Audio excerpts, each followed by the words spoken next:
Sarah's frozen fingers couldn't feel the iron gate anymore. 3 days without food. 2 nights sleeping in snow. One last chance.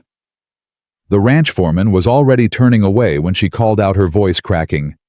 "Please, I'm not asking for charity. Just let me cook one meal. If your men don't clean their plates, you can throw me back into the storm." The words hung in the winter air like her last breath. If this story touches your heart, please subscribe and follow Sarah's journey to the very end. Comment below which city you're watching from. I love seeing how far these stories travel across our beautiful country.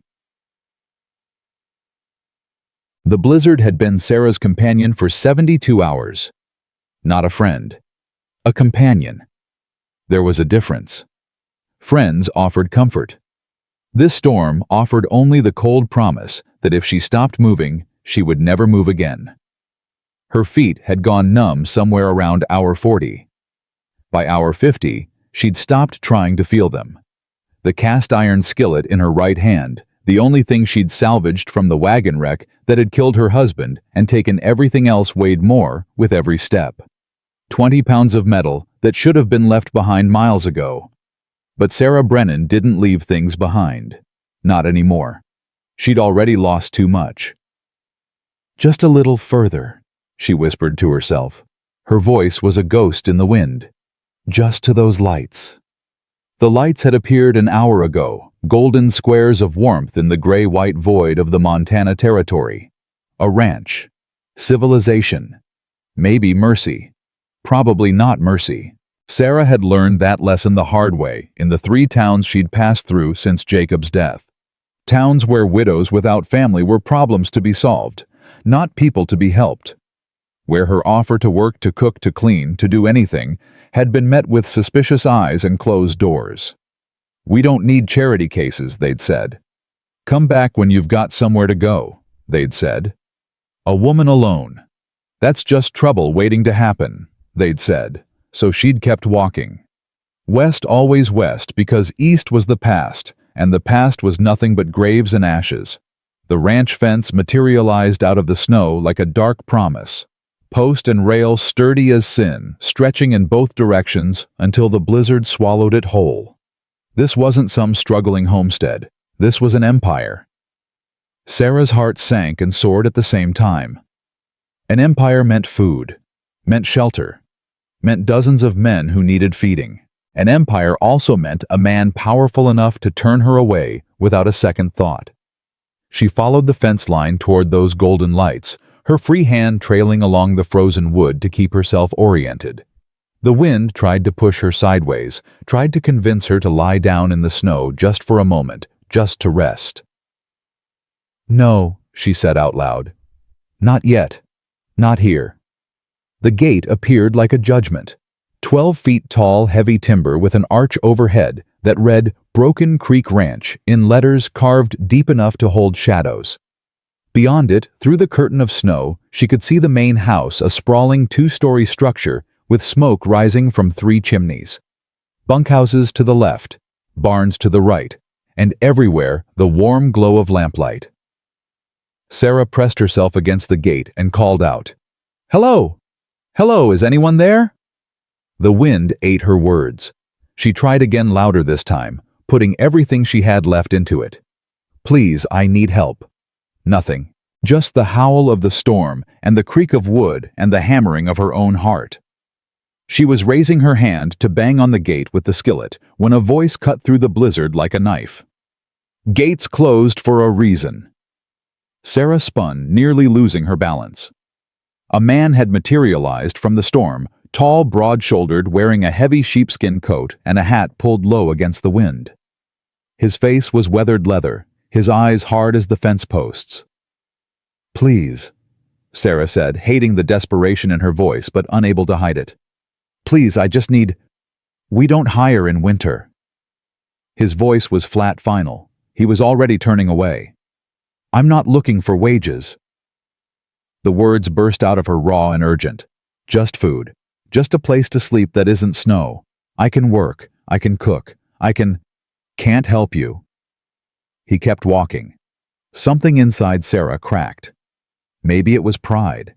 Maybe it was the last shred of dignity she'd been clinging to since Jacob died.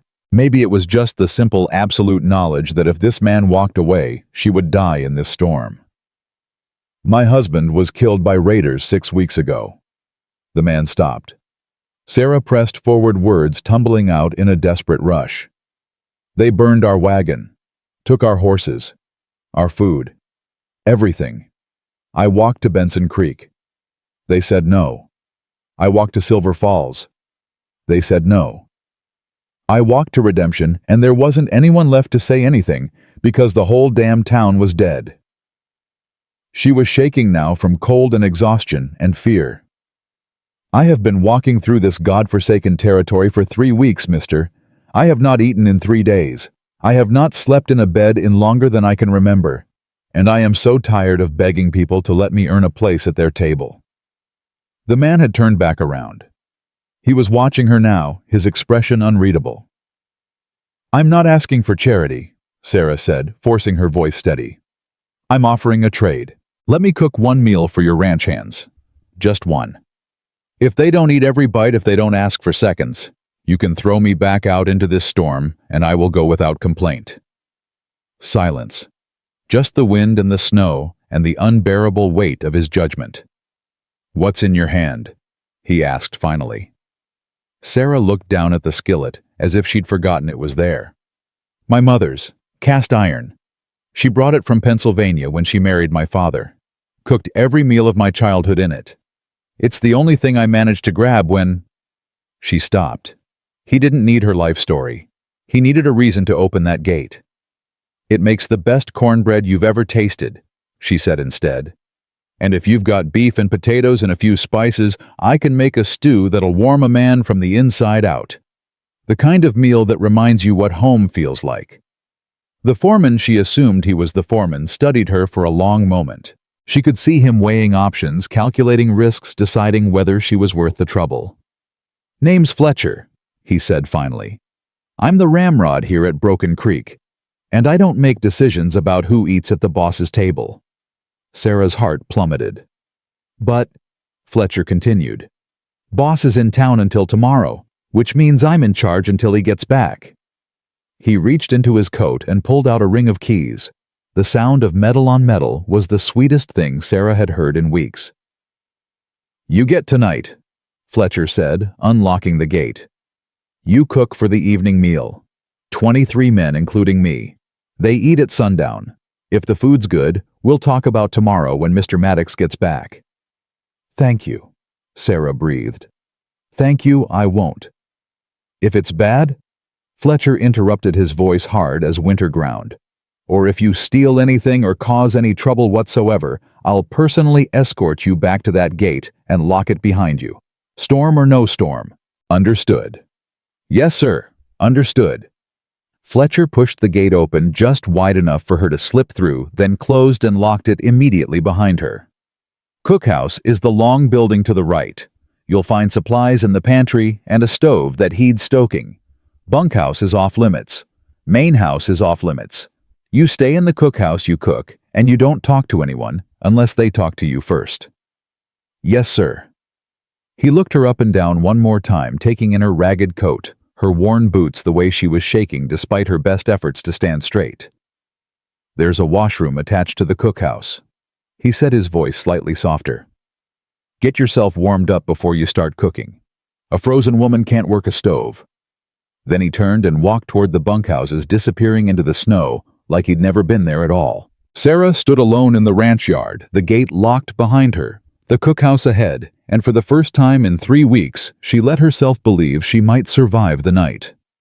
The cookhouse was larger than she'd expected. Not fancy, nothing on a working ranch was fancy, but solid and well built, with thick walls to keep out the cold and windows that actually had glass in them. The main room was dominated by a massive iron stove, its surface cold and covered in a fine layer of dust that said it hadn't been used recently. Sarah set her skillet on the nearest work table and just stood there for a moment, letting the simple fact of walls and a roof and the absence of wind sink into her bones. She'd made it. She had one chance, one meal, one night to prove that Sarah Brennan was worth more than the sum of her tragedies. The washroom was exactly what Fletcher had promised, a small room with a basin, a pitcher of water, and a towel that looked almost clean. The water in the pitcher had a skim of ice on top. Sarah cracked it with her numb fingers and poured it into the basin. She'd thought she'd lost the ability to feel cold, but the water on her face was a shock that made her gasp. She scrubbed anyway, washing away 3 days of road dust and desperation, watching the water turn gray with it.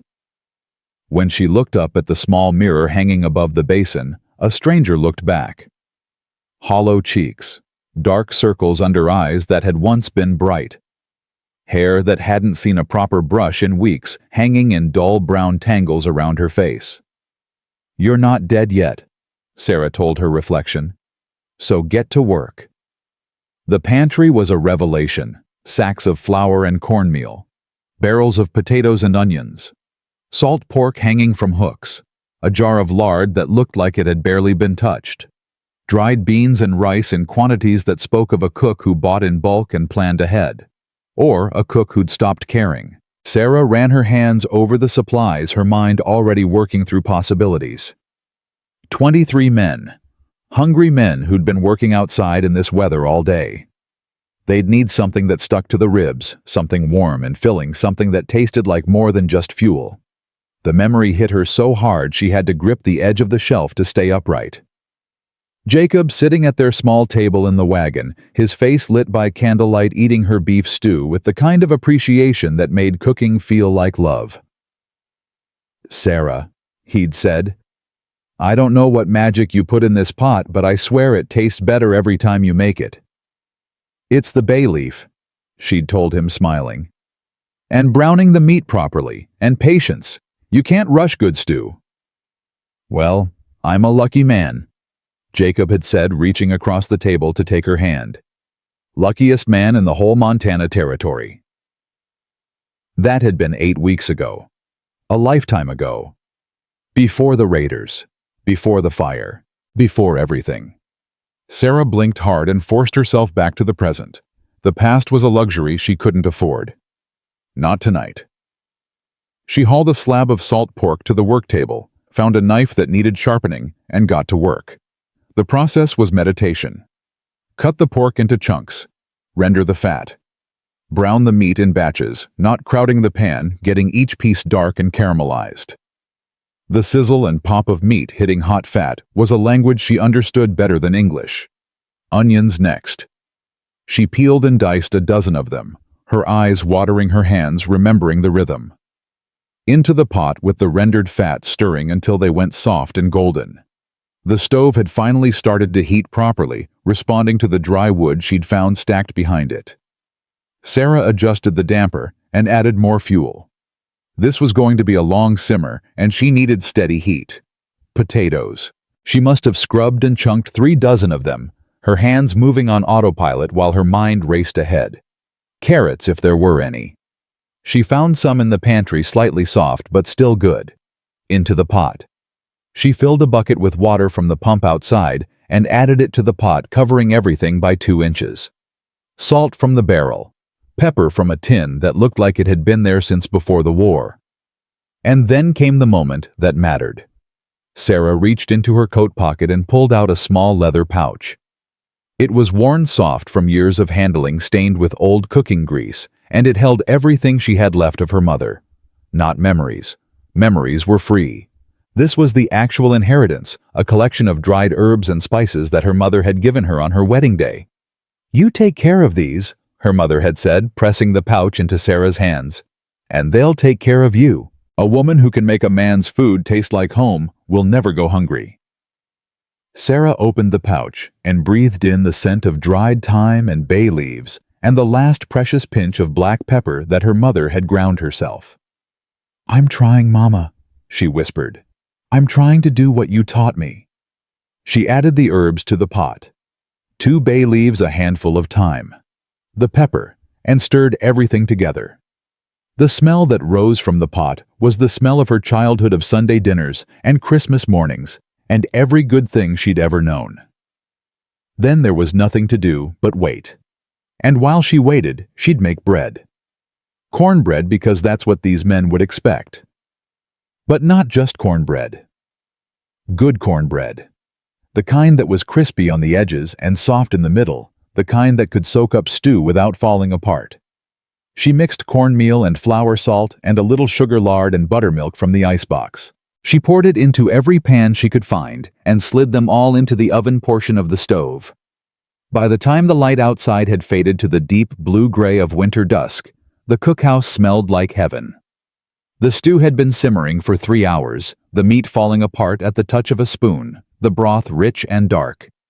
The cornbread was golden brown and perfect. Sarah had even found coffee in the pantry and made a pot strong enough to wake the dead. She heard them before she saw them, the sound of boots on wood, the low murmur of male voices, the clatter of men coming in from a hard day's work. The door opened, and they filed in, stomping snow off their boots, unwrapping scarves from around their faces. They stopped when they saw her. 23 pairs of eyes, all fixed on the strange woman standing by the stove. Sarah's hands tightened on her ladle, but she kept her voice steady. "Evening, gentlemen. Supper's ready. Stew and cornbread. Help yourselves." Nobody moved. Fletcher appeared in the doorway, his eyes going from Sarah to the pot to the men and back again. He walked to the stove, picked up a bowl, and held it out. "Well," he said to Sarah. She filled it, her hands steady, despite the hammering of her heart. Fletcher took a piece of cornbread from the cooling rack, sat down at the nearest table, and took a bite. The room held its breath. Fletcher chewed, swallowed, looked at the bowl like it had personally offended him. Then he took another bite, and another. "Food's hot," he said to the room. "Don't let it get cold." That was all the permission the men needed. They surged forward, a controlled stampede of hungry ranch hands with bowls in their hands. Sarah filled them as fast as they came, spooning thick stew into each bowl, watching the steam rise into the cold air of the cookhouse. They didn't eat at first. They inhaled. She watched them, these hard men with weathered faces and calloused hands, as they tasted the first real cooking they'd had in who knew how long. Watched their eyes close, watched their shoulders relax, watched them go back for seconds before they'd even finished their firsts. One of them, a younger man with red hair and a face full of freckles, stopped in front of her with his empty bowl. "Ma'am," he said, "I don't know who you are or where you came from, but that's the best meal I've had since my mama died 4 years ago." Sarah's throat went tight. "Thank you. That's kind of you to say." "Ain't kind," the young man said. "It's just true." He held out his bowl. "May I have more? As much as you want." By the time the last man had been served, the pot was almost empty. The cornbread was gone. The coffee was down to dregs. And Sarah Brennan, for the first time in 6 weeks, felt like a person again.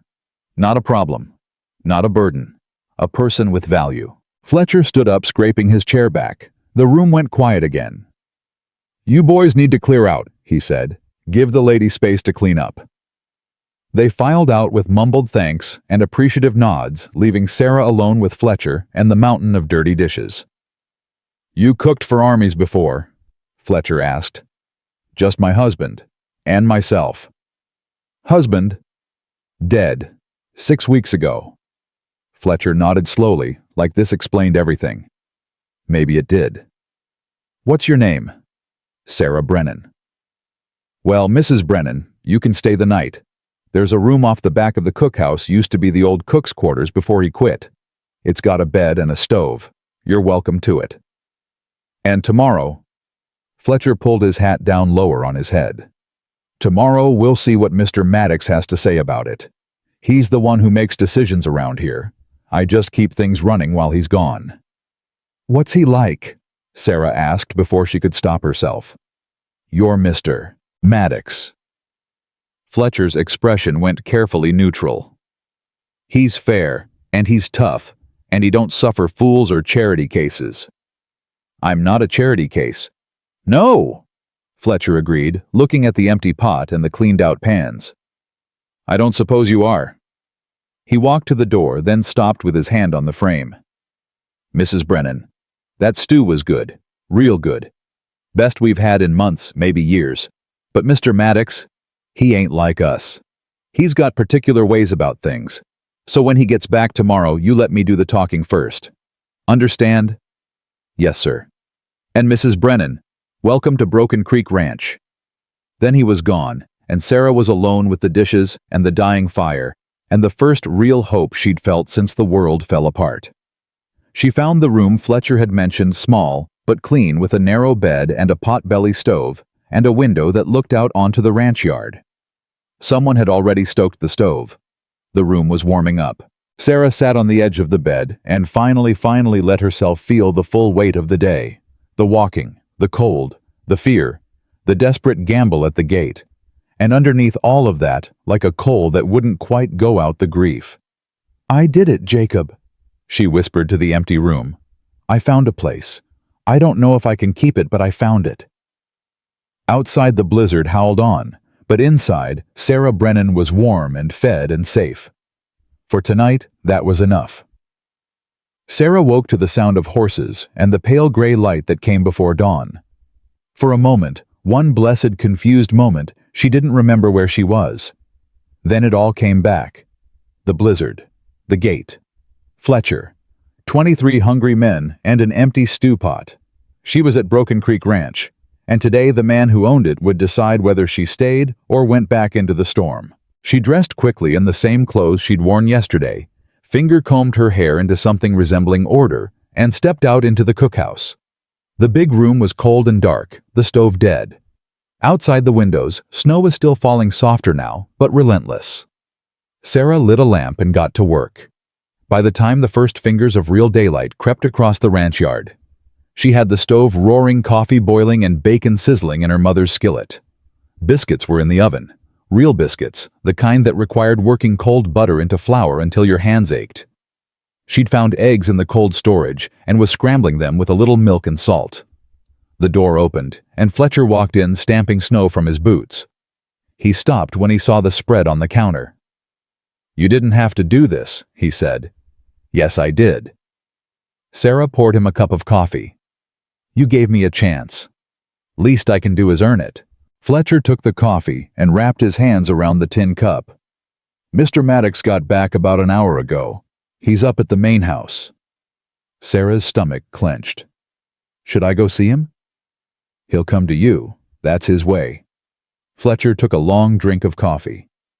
"Fair warning. Mrs. Brennan Carson Maddox ain't what you'd call a warm man. Lost his wife and baby daughter 7 years back. House fire. He got them out, but they died anyway, smoke in their lungs. Ever since then, he's been different, hard, doesn't trust easy, doesn't care much about anything except keeping this ranch running. Does he care about good food? Can't say. We haven't had any in a while." Fletcher set down his cup. "Old cook quit 6 months back. Said he was tired of cooking for men who didn't appreciate it. Since then, we've been taking turns, and none of us can cook worth a damn. Mostly been salt pork and beans and bread so hard you could break teeth on it." 6 months. Sarah stared at him. "You've been eating like that for 6 months. Lot of ranches do worse." The door opened again and men started filtering in, drawn by the smell of real breakfast. They filled their plates with the quiet efficiency of people who'd learned not to waste time when there was work to be done. But Sarah saw the way their eyes lit up when they tasted the food. Saw the way they slowed down, savoring, instead of just shoveling it in. The young red-headed man from last night, Tommy, she'd learned his name, was stopped at the counter with his empty plate. "Mrs. Brennan, you planning on staying?" "That's not up to me." "Well, it ought to be." Tommy glanced at the other men who nodded in agreement. "We vote you stay." "I appreciate that, but—" The door opened. The temperature in the room dropped 10 degrees. A man stood in the doorway, and Sarah understood immediately why Fletcher had warned her. Carson Maddox was tall, over 6 feet, with broad shoulders that filled the frame of the door. Dark hair, dark eyes, a face that looked like it had been carved from the same granite as the mountains. He was maybe 35, maybe 40, hard to tell when a man wore his grief like a second skin. He stood there for a long moment, his gaze sweeping the room, taking in the men with their full plates, the smell of bacon and coffee, and finally landing on Sarah. "Out," he said to the men. His voice was low and rough, like he didn't use it much. They went. Even Fletcher hesitated, caught Sarah's eye with a look that said good luck, and followed the others out into the cold. Sarah was alone with Carson Maddox. He walked to the counter, his boots making heavy sounds on the wooden floor. Up close, she could see the lines around his eyes, the way his jaw was clenched, like he was always bracing for bad news. He looked at the remaining food, then at her. "You're the woman Fletcher let in yesterday." "Yes, sir. Sarah Brennan." "He said you made a bargain. One meal, and if the men liked it, we'd talk." "That's right." They liked it. It wasn't a question, but it wasn't quite a statement either, like he was testing the idea, seeing if it held weight. "I believe so. Yes, sir." Carson Maddox picked up a biscuit from the basket, broke it open with his hands. Steam rose from the center. He studied it like he was examining a business contract, looking for the loophole. "You make this morning?" "Yes, sir. About an hour ago." He took a bite, chewed slowly. His expression didn't change, but something in his shoulders shifted so subtle Sarah almost missed it. A relaxation, just a fraction. He finished the biscuit in 3 more bites, methodical and silent. Then he poured himself coffee and drank half the cup before speaking again. "Fletcher says you're a widow. Husband killed 6 weeks ago." "Yes, sir." "Says you walked here from somewhere east, through this storm." "Yes, sir." "That's either very brave or very stupid." Sarah lifted her chin. "I prefer to think of it as very determined, sir." The corner of his mouth twitched. It wasn't a smile she suspected Carson Maddox didn't smile, but it was something. "Where were you headed?" "Anywhere that would have me." "You got family." "Not anymore." He nodded slowly, like this was an answer he understood. "What's your proposal, Mrs. Brennan?" Sarah took a breath. She'd been rehearsing this in her head since before dawn. "I cook 3 meals a day for your men. Breakfast, midday, dinner, supper. I keep the cookhouse clean and the pantry organized. I make sure nobody goes hungry or gets sick from bad food. In exchange, I get room and board and enough wages to eventually move on when the time comes." "How much wage?" "Whatever you think is fair, sir. I'm not picky." Carson Maddox studied her for a long moment. His eyes were the color of storm clouds and just as hard to read. "You understand this is a working ranch. 23 men, sometimes more during calving season. They work hard and they eat like it. 3 meals a day, every day, no exceptions. If you're sick, you cook anyway. If you're tired, you cook anyway. If you wake up one morning and decide you don't like it here, you still cook that day's meals before you leave. You understand?" "Yes, sir." "The men will be respectful, or they'll answer to me. But you stay out of their personal business, and they'll stay out of yours. No gossip, no drama, no trouble. This is a place of work, not a social club." "I understand." "Room off the cookhouse is yours. It's not much, but it's warm and it's private. You'll eat after the men eat, what's left is yours. Wages are $5 a month, plus room and board.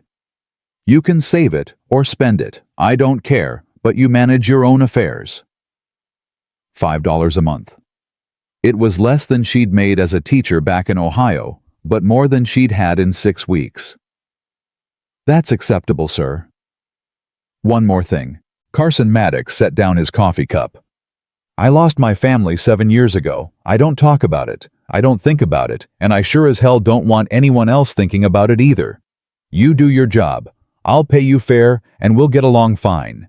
You start trying to mother the men or fix what's broken around here, we'll have problems. Are we clear?"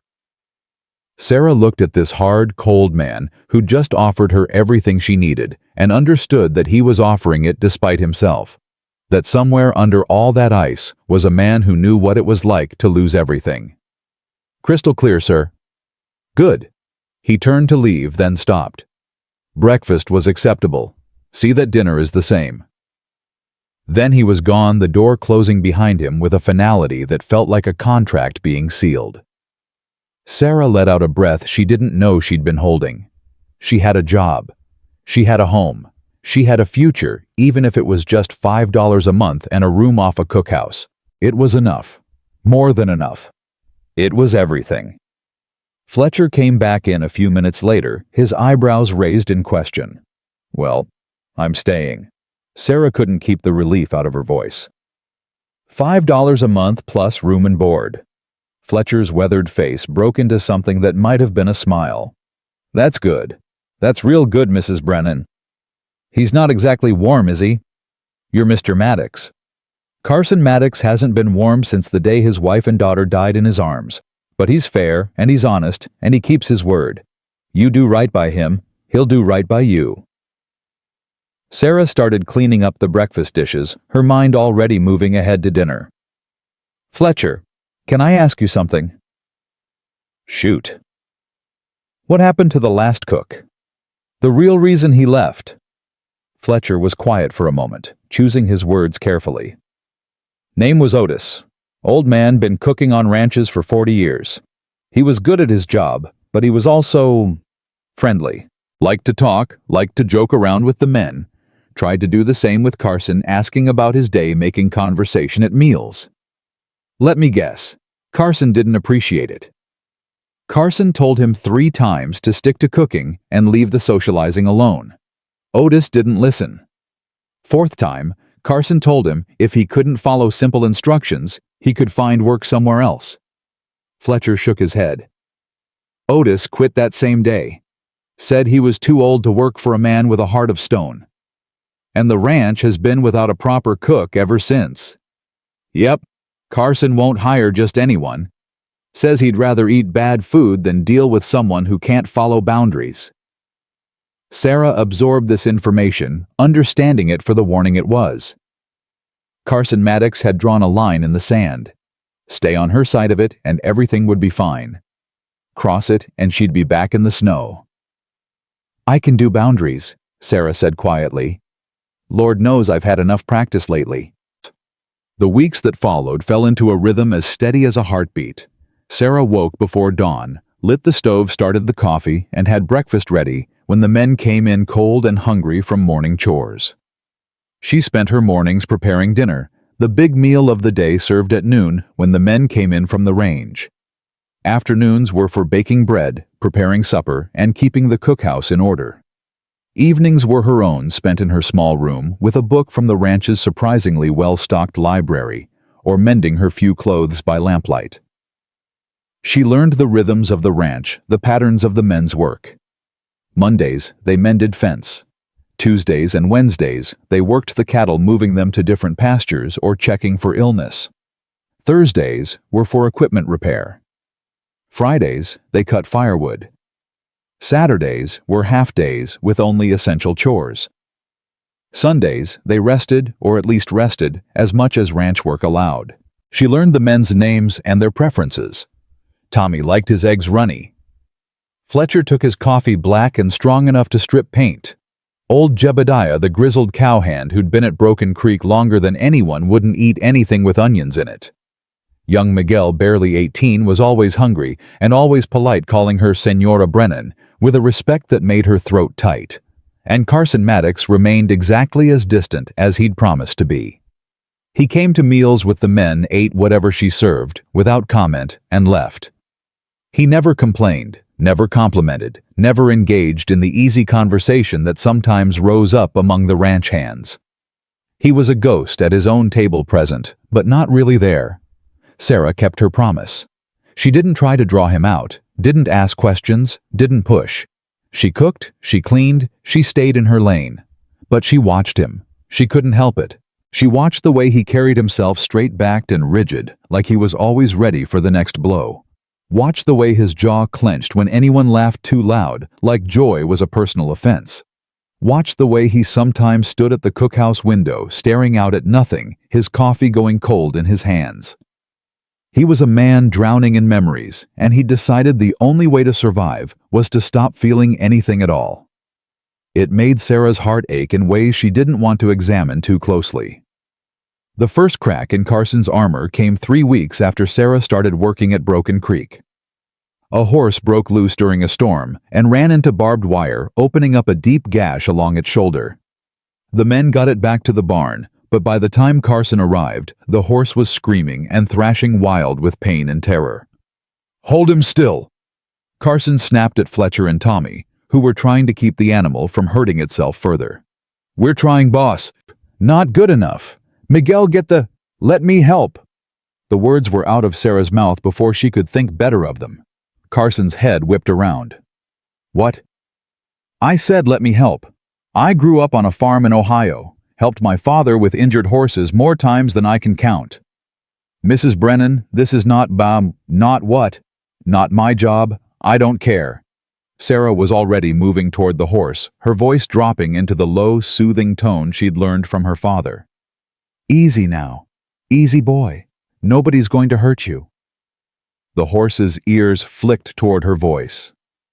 The thrashing slowed just a fraction. Sarah kept talking nonsense words and gentle sounds as she moved slowly into the horse's line of sight. She kept her hands visible, her movements careful and deliberate. Behind her, she could feel Carson Maddox staring at her like she'd lost her mind.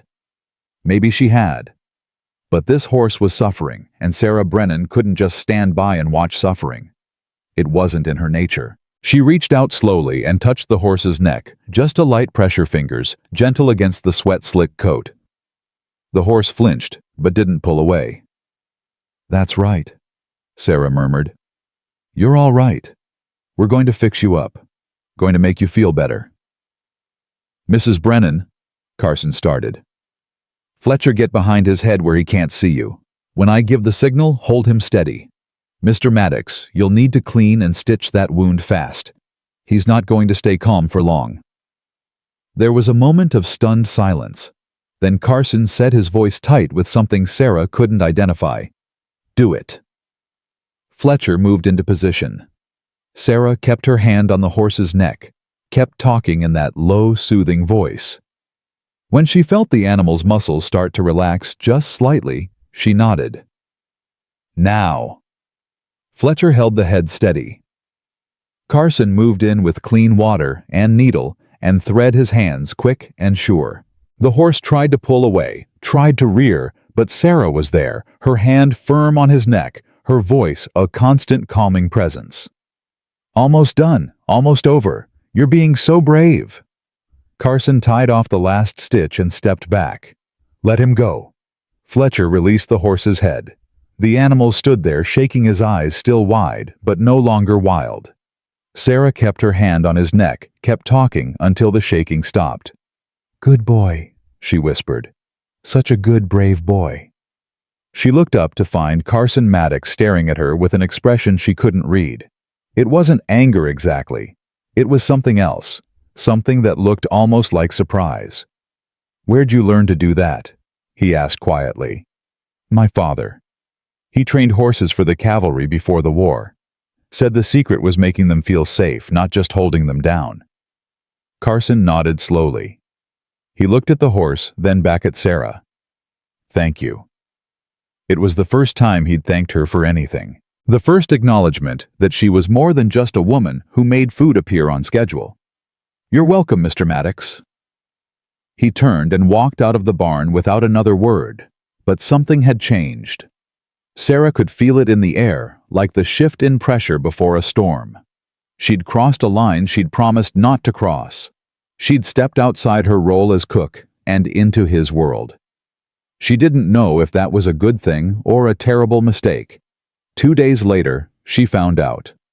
She was in the cookhouse up to her elbows in bread dough when Carson walked in. Not at mealtime, not with the other men. Just him in the middle of the afternoon when she was alone. Sarah's heart kicked into a higher gear. This was it. He was going to fire her for overstepping. "Mr. Maddox."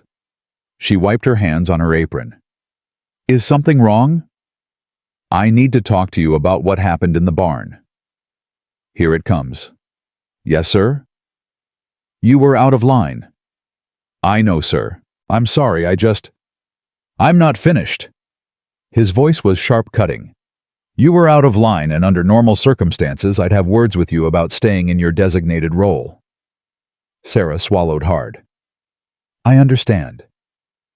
But—" He paused, and Sarah realized this was difficult for him, this conversation. "But you saved that horse from a lot of unnecessary pain. You have a skill I didn't know about, and skills have value on a working ranch." "Sir, I don't—" "From now on, if there's an injured animal that needs calming, Fletcher will come get you. It'll be added to your duties, and I'll add $2 a month to your wages." Sarah stared at him. "You're giving me more responsibility, and more pay." "You earned it. I don't pay for what I don't value, Mrs. Brennan."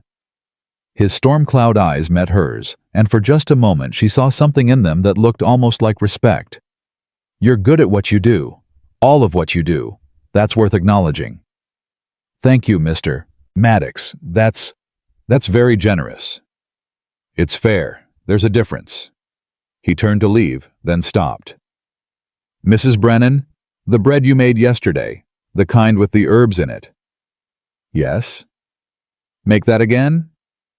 Then he was gone, and Sarah was left standing in the cookhouse with flour on her hands and wonder in her heart. Carson Maddox had noticed her bread, had liked it enough to request it again, had seen her value and compensated her for it. It wasn't warmth, it wasn't friendship, but it was acknowledgement, it was respect. And for Sarah Brennan, who'd spent 6 weeks being treated like a problem to be solved, it felt like the sun coming out after a long, dark winter. The bread became a thing between them, though neither acknowledged it as such. Sarah made the herb bread twice a week now, always on Wednesdays and Saturdays. Carson never asked for it again after that first time, but she noticed he always took 2 slices on those days instead of 1. Noticed the way he'd pause just for a moment before taking the first bite, like he was remembering something he'd thought was lost forever. She didn't ask about it. That would cross the line they'd established. But she wondered. February crawled into March, and the snow that had been Sarah's constant companion since she'd arrived at Broken Creek finally began to lose its grip on the land. The storms came less frequently. The sun, when it appeared, had actual warmth in it. The men talked about spring calving and fence repair, and all the work that would come with the thaw. Sarah found herself settling into the ranch's rhythm so completely that sometimes she forgot she'd ever lived anywhere else. The morning ritual of lighting the stove, the satisfaction of watching men clean their plates, the quiet evening hours in her room with a book, and the sound of wind against the window. It all felt like it had always been her life. She was careful not to let herself think about what came next, about saving enough money to move on, about finding a town where she could open a boarding house or take in washing or any of the other limited options available to a widow with no family. Those thoughts led to a hollow feeling in her chest that she didn't want to examine. It was Fletcher who noticed first. "You settling in here real good, Mrs. Brennan," he said one morning after breakfast, helping her carry dishes to the wash basin. "I suppose I am. Is that a problem?" "Not a problem, just an observation." He set down the stack of plates and studied her with those sharp eyes that missed nothing. "You thinking about staying permanent?" Sarah's hands stilled in the dishwater. "I don't know that I've been offered permanent, Fletcher." "That's not what I asked." She turned to face him, drying her hands on her apron. "Why are you asking?" Fletcher glanced toward the door, making sure they were alone, then lowered his voice. "Because Carson's been different since you got here. Not a lot different, mind you, but different. He comes to meals now instead of taking a plate to his office. He don't look like he's chewing glass every time someone laughs. And yesterday, I heard him humming while he was working on the account books." Humming. Just for a second. Then he stopped, like he'd caught himself doing something wrong. But still, Carson Maddox don't hum. Hasn't in 7 years. Sarah's heart did something complicated in her chest. "That doesn't have anything to do with me, Fletcher. Maybe he's just having a better season." "Maybe." Fletcher didn't sound convinced. Or maybe having good food and a peaceful cookhouse reminds him what it feels like to have a home instead of just a place to work. Fletcher. I'm just saying, Mrs. Brennan, you're good for this place. You're good for the men. And whether he'd admit it or not, you're good for Carson too. So if you're thinking about moving on come spring, maybe think twice. He left before Sarah could formulate a response, leaving her alone with her thoughts and a strange flutter of hope she didn't quite know what to do with. The next break in Carson's carefully maintained walls came during the first real storm of March. It rolled in fast and vicious spring's last reminder that winter hadn't quite surrendered yet. The temperature dropped 20 degrees in an hour, and the wind came howling down from the mountains with snow so thick you couldn't see 5 feet in front of your face. The men made it back to the ranch before the worst hit, but barely. They crowded into the cookhouse, stamping and cursing their coats crusted with ice. "Damn near lost Miguel," Tommy said, his voice shaking. "Horse spooked at something, and he got thrown. Couldn't see him in the snow." If Fletcher hadn't heard him yelling, "But I did hear him," Fletcher interrupted, shooting Tommy a look that said stop talking. "And he's fine, just cold and bruised." Sarah looked around the room, counting heads. 22. Someone was missing. "Where's Mr. Maddox?" The men exchanged glances. Fletcher's jaw tightened. "Out checking the north fence line. Said he'd be back before the storm hit." "And he's not back. He knows this land better than any of us, Mrs. Brennan. He'll find his way home." But Fletcher's voice held a note of worry that made Sarah's stomach clench. She served the midday meal to men who were too anxious to eat properly, their eyes constantly drifting to the window, to the wall of white, beyond the glass. An hour passed. Then 2. Sarah kept the coffee hot and the stove burning, and tried not to think about Carson Maddox lost in that killing cold. Tried not to remember what it felt like to walk through a blizzard with death breathing down your neck. When the cookhouse door finally opened 3 hours later, the collective sigh of relief was almost audible. Carson stumbled in on a gust of wind and snow, his coat frozen stiff, his face red with cold. He was leading his horse, which looked in only slightly better shape than he did. "Boss." Fletcher was on his feet immediately. "You all right?" "Fine." Carson's voice was hoarse, his lips barely moving. "Horse threw a shoe. Had to walk him back." "Walked him back in this?" Fletcher looked like he wanted to shake some sense into his employer. "Carson, you could have died out there." "Wasn't going to leave him." Carson's hands were shaking as he tried to unbuckle the saddle. His fingers wouldn't cooperate. Sarah was moving before she made the conscious decision to do so. She crossed the room, gently pushed Carson's frozen hands aside, and started working the buckles herself. "Mrs. Brennan, You can barely feel your fingers, Mr. Maddox. Let me help." Their eyes met. His were dark and furious with the storm, with himself, with his own weakness. But after a moment, he stepped back and let her work. Sarah got the saddle off while Fletcher led the horse to the barn. The other men had the sense to find things to do elsewhere, leaving Sarah alone with Carson, who was now standing by the stove trying to get warm. "Take off your coat," Sarah said. "I'm fine." "You're hypothermic. Take off the coat or I'll cut it off you." He looked at her, and something in her expression must have convinced him she meant it. He started working the buttons with clumsy fingers, swearing under his breath when they wouldn't cooperate. Sarah stepped in again, batting his hands away and unbuttoning the frozen coat herself. She peeled it off his shoulders and hung it by the stove, then turned back to assess the damage. His shirt was damp with melted snow. His hands were red and swollen. He was shivering so hard his teeth were chattering, though he was clearly trying to hide it. "Sit down," Sarah said, pointing to the nearest chair. "Mrs. Brennan, I appreciate the concern, but I'm perfectly capable of—" "Sit down."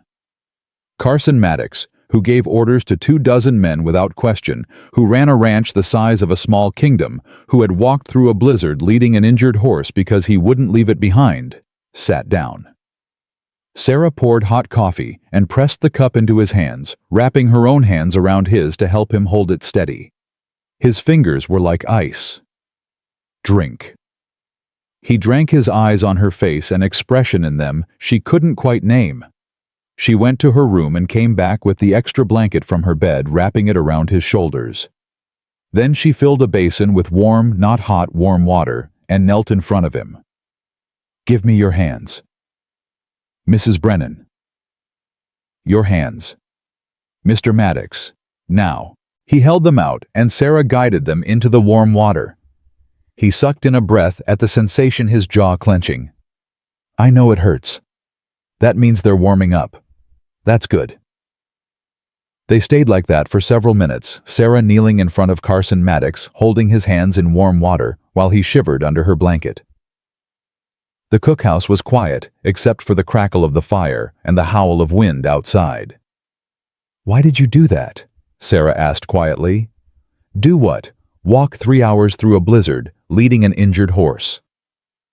Carson was silent for a long moment. When he finally spoke, his voice was rough with something more than cold. 7 years ago, there was a fire. You know this. Fletcher told you, I assume. He mentioned it. What he probably didn't tell you is that I wasn't supposed to be home that night, was supposed to be in town on business. But my daughter Emma, her name was Emma, she was sick. Just a cold, nothing serious, but she wanted her daddy, so I came home early. Sarah's hands tightened around his. Fire started in the kitchen. Lamp got knocked over, we think. By the time I smelled smoke, it was everywhere. I got my wife and daughter out, but they'd breathed too much smoke. I held Emma while she died, held my wife Catherine's hand while she died. Both of them gone in less than an hour. He looked down at their hands in the water, his voice flat and distant, like he was reciting facts from someone else's life. For 7 years, I've been running this ranch like it's the only thing that matters. Because if I stop, if I slow down, I have to think about the fact that I couldn't save them. Couldn't protect the 2 people who mattered most in the world. Mr. Maddox. That horse today threw a shoe because I pushed too hard in bad weather. My decision, my fault. I wasn't going to let him suffer for my mistake. Sarah understood then. Understood the walls and the coldness and the absolute refusal to let anyone get close. Carson Maddox had survived the worst thing that could happen to a person, and he'd done it by deciding never to care about anything that deeply again. You can't live the rest of your life punishing yourself for being human, Sarah said softly. Can't I? His eyes met hers, and the pain in them was so raw it made her chest ache. Seems to be working so far. Is it really working, Mr. Maddox? Because from where I'm sitting, it looks like you're not living at all. You're just existing, going through the motions, waiting for something that's never going to come. And what would you know about it? The words came out harsh, defensive. You lost your husband 6 weeks ago. I lost my entire family 7 years ago. It's not the same. You're right. It's not the same.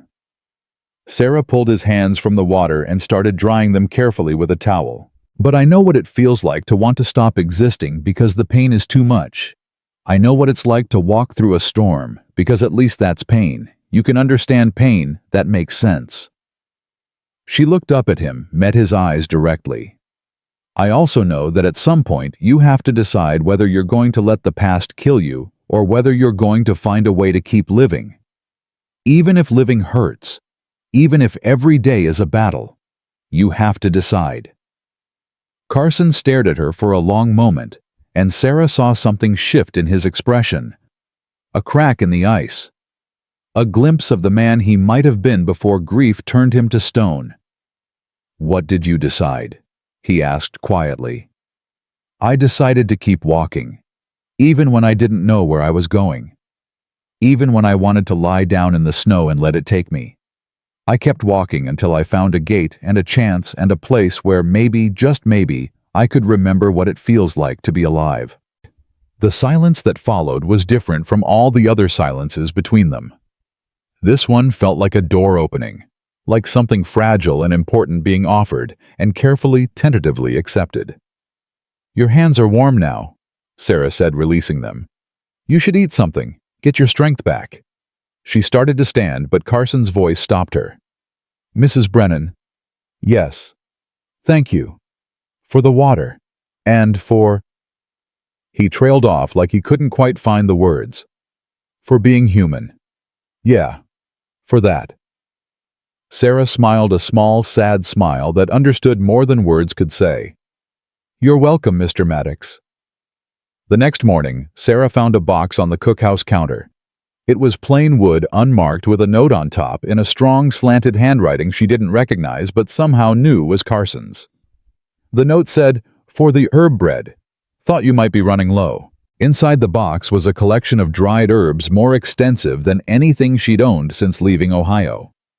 Thyme, rosemary, sage, oregano, bay leaves, and a small packet of black peppercorns that must have cost a fortune this far from civilization. Sarah stood there with the box in her hands and felt something crack in her own carefully maintained walls. This was more than just herbs. This was Carson Maddox saying he'd been paying attention, saying he noticed what she needed, saying thank you in the only way he knew how. She made the herb bread that afternoon, even though it wasn't Wednesday or Saturday. Made it with the new herbs and the same care she put into everything she cooked. When Carson came in for supper, she handed him the first slice, still warm from the oven. Their fingers brushed. Their eyes met. And Sarah saw something in his expression that made her heart beat faster, something that looked almost like hope. "It's good," he said after the first bite. "Really good. Thank you for the herbs, Mr. Maddox. That was very thoughtful." Seemed practical. Can't make herb bread without herbs. But the corner of his mouth lifted in what might have been the ghost of a smile, and Sarah knew they both knew that this was about something more than practicality. The walls were still there. The grief was still there. The careful distance was still there. But cracks were forming. Light was getting in. And for the first time since she'd walked through that gate in the middle of a blizzard, Sarah Brennan let herself wonder what it might be like to stay at Broken Creek Ranch. Not because she had nowhere else to go, but because she wanted to. The thought terrified and thrilled her in equal measure. 2 weeks later, everything changed. A rider came to the ranch just after dawn, his horse lathered and breathing hard. Sarah was in the cookhouse preparing breakfast when she heard the commotion outside, raised voices, the sound of running feet. She stepped to the door and saw Fletcher and Carson talking to the rider, their expressions grim. Whatever news the man had brought, it wasn't good. Carson looked up, saw her watching, and his jaw tightened. He said something to Fletcher, who nodded, then crossed the yard to the cookhouse. "Mrs. Brennan, I need to speak with you." The formal tone was back. The walls were back up.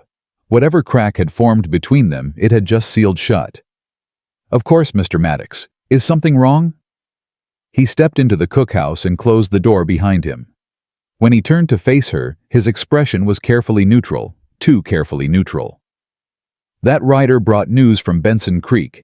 There's been an outbreak of influenza. 3 people dead already, including the town doctor. The circuit judge is asking ranches in the area to send help if they can spare it food supplies anyone with medical knowledge." "That's terrible. What can I do?" Carson's eyes met hers, and Sarah saw something in them that made her stomach drop. "Fletcher told me you helped nurse your husband through pneumonia 2 years ago, that you have experience with sick people." "I do, but—" "I need you to go to Benson Creek, Mrs. Brennan. Take whatever food supplies you think will help. Stay as long as you're needed. I'll send 2 men with you for protection and to help with heavy work." Sarah's mind was reeling. "You're sending me away. I'm asking you to help people who need it. You have skills that could save lives. And the ranch, the men here need to eat too. We'll manage. We managed before you came. We'll manage while you're gone." There was something in his voice, something tight and controlled, that made Sarah's chest constrict. This wasn't just about helping Benson Creek. This was Carson Maddox putting distance between them because they'd gotten too close. Because he'd let his guard down, and now he was panicking. "How long do you expect me to be gone?" "As long as it takes. Could be a week. Could be a month. There's no way to know with influenza." "And when I come back—" Carson's pause was a fraction too long. "When you come back, we'll discuss the situation." The situation. Sarah's voice was flat. You mean whether you still need a cook?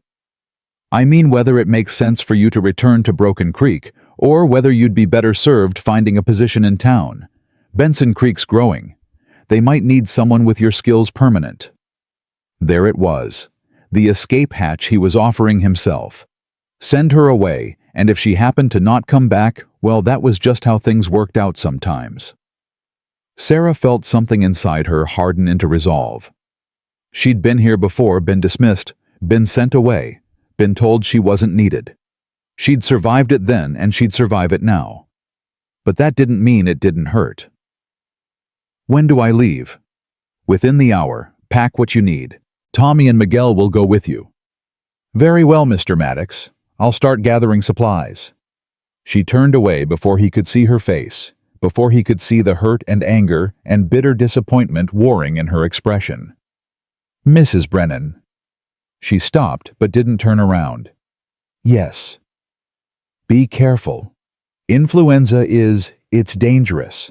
I need you to promise me you'll be careful. The concern in his voice almost broke her, almost made her turn around and demand to know why he was sending her away if he cared whether she lived or died. But Sarah Brennan had learned the hard way that what people said and what they meant were often two different things. I'll be careful, Mr. Maddox. I always am. An hour later, she was in a wagon with Tommy and Miguel watching Broken Creek Ranch disappear behind her in the morning mist. She didn't look back to see if Carson was watching her leave. She didn't want to know. Benson Creek was dying. Sarah saw it the moment the wagon rolled into town. Buildings with doors standing open, no smoke from chimneys, despite the lingering cold. A dog barking frantically from somewhere, the sound frantic and abandoned. The main street was empty, except for a woman sitting on a porch step, her face in her hands, her shoulders shaking. Sweet Jesus, Tommy whispered. It's worse than they said. Miguel crossed himself and muttered a prayer in Spanish. Sarah climbed down from the wagon before it had fully stopped. Her legs were stiff from the journey, but she ignored the discomfort and approached the crying woman. Ma'am, I'm Sarah Brennan.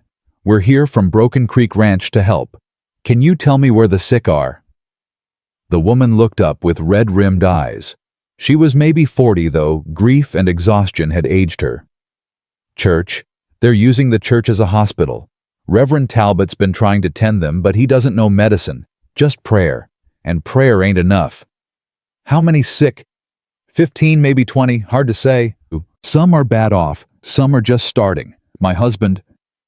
Her voice broke. My husband died yesterday. I buried him this morning with my own hands, because there's no one left strong enough to dig proper graves anymore.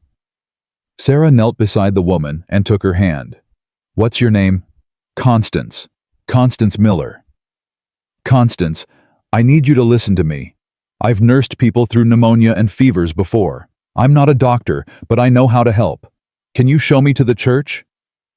Constance nodded and stood on shaky legs. This way. The church was a scene from Sarah's nightmares. Bodies, she couldn't think of them as people yet. Not until she knew who might survive and who was already lost, lay on makeshift beds of blankets and coats.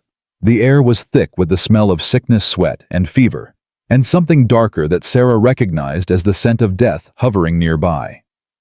A man in a minister's collar looked up as they entered. His face was haggard, his hands stained with God knew what. Thank the Lord, he breathed. You're the help from the ranches. From Broken Creek Ranch. Yes, I'm Sarah Brennan. These are Tommy and Miguel. We've brought food and supplies. Tell me what you need most. Reverend Talbot ran a hand through his sweat-dampened hair. Water. Clean water. They're burning up with fever and I can't get fluids into them fast enough. And something to bring the fevers down, and he gestured helplessly at the rows of sick people. I don't know what I'm doing. I'm a minister, not a doctor. I pray and I hold their hands and I watch them die. Sarah set down the basket she'd brought and rolled up her sleeves. Tommy, Miguel, start boiling water. Every pot you can find. We need it for drinking and for cooling the fevers. Reverend, show me who's worst off. The next hours blurred into a nightmare of fever-bright eyes and labored breathing.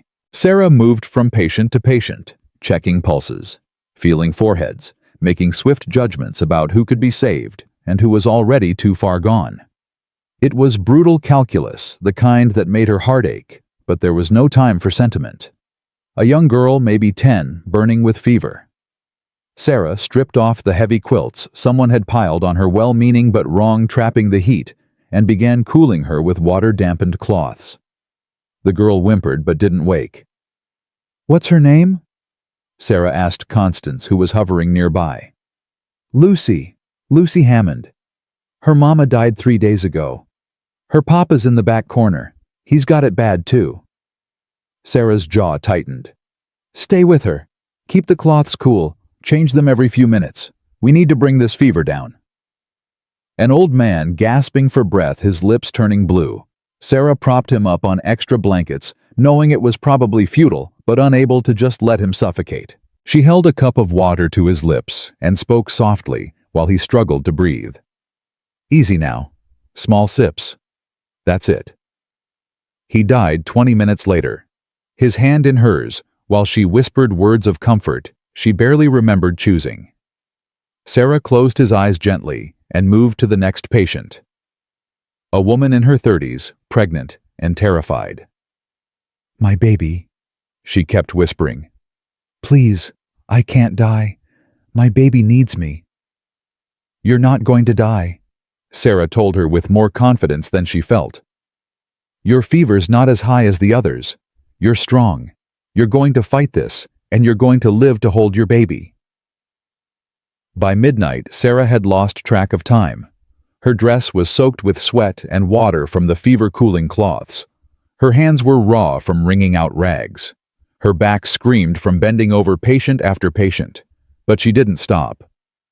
Tommy and Miguel worked like demons, hauling water, emptying waste buckets, helping move patients who needed repositioning. The Reverend fetched and carried and prayed, his lips moving constantly in whispered supplications. 3 more people died that first night. Sarah held each of their hands as they went, speaking softly, making sure they didn't die alone. Each death carved another piece out of her heart, but she locked the grief away. She could fall apart later. Right now, the living needed her. As dawn broke gray and cold through the church windows, little Lucy Hammond opened her eyes. "I'm thirsty," she whispered. Sarah's throat went tight with relief. "Of course you are, sweetheart. Let's get you some water." She helped the girl drink, supporting her head, watching color slowly return to those pale cheeks. A fever broken was a small miracle, but it was a miracle nonetheless. "Is my papa okay?" Sarah glanced toward the back corner where Lucy's father lay still unconscious, still fighting. "He's still sleeping, but he's a fighter just like you. Will you tell him I'm okay when he wakes up? He worries about me." "I will, I promise." The days blurred together after that. Sarah slept in snatches, curled up on a pew, when exhaustion forced her to rest. She ate standing up, barely tasting the food Tommy prepared from the supplies they'd brought. She lost track of what day it was, whether it was morning or evening, whether she'd washed her face or changed her dress. All that mattered was the endless cycle of cooling fevers, forcing fluids, changing soiled bedding, holding hands offering comfort, and occasionally blessedly watching someone's eyes clear as the fever broke and they returned from the edge of death. On the 4th day, Lucy's father woke up. "Papa."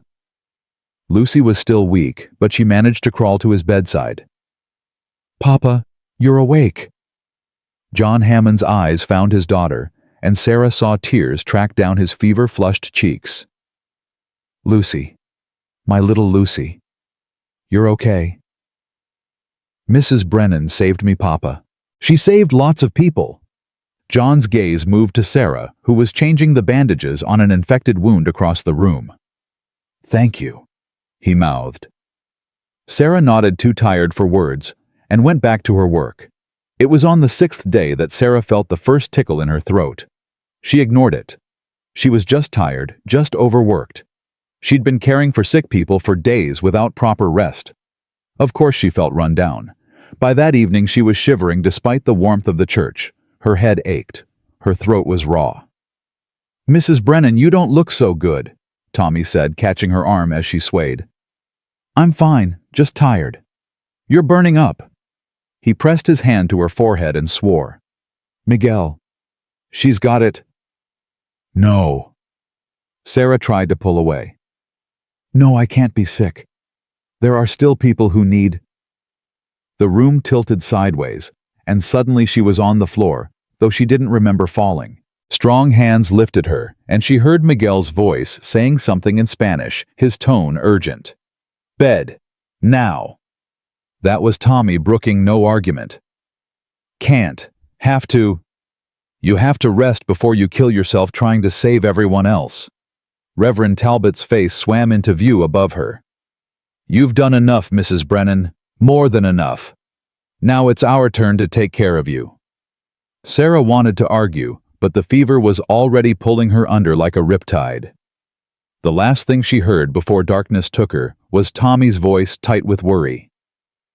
"Someone needs to ride to Broken Creek. Tell Mr. Maddox she's sick. He'd want to know." The fever dreams were worse than the waking nightmare had been. She was back in the wagon with Jacob, watching raiders circle them like wolves. She was running through snow that grabbed at her feet like hands pulling her down. She was standing at the gate of Broken Creek Ranch, but when it opened, there was nothing on the other side but darkness. And through it all, a voice calling her name. Deep and rough and edged with something that sounded like fear. "Sarah. Sarah, can you hear me?" She tried to answer, but her throat wouldn't work. Tried to open her eyes, but they were too heavy. "Fight, damn you. You told me to keep living even when it hurt. So you fight. You hear me? You fight." The voice was familiar, important, but she couldn't quite place it through the fog of fever.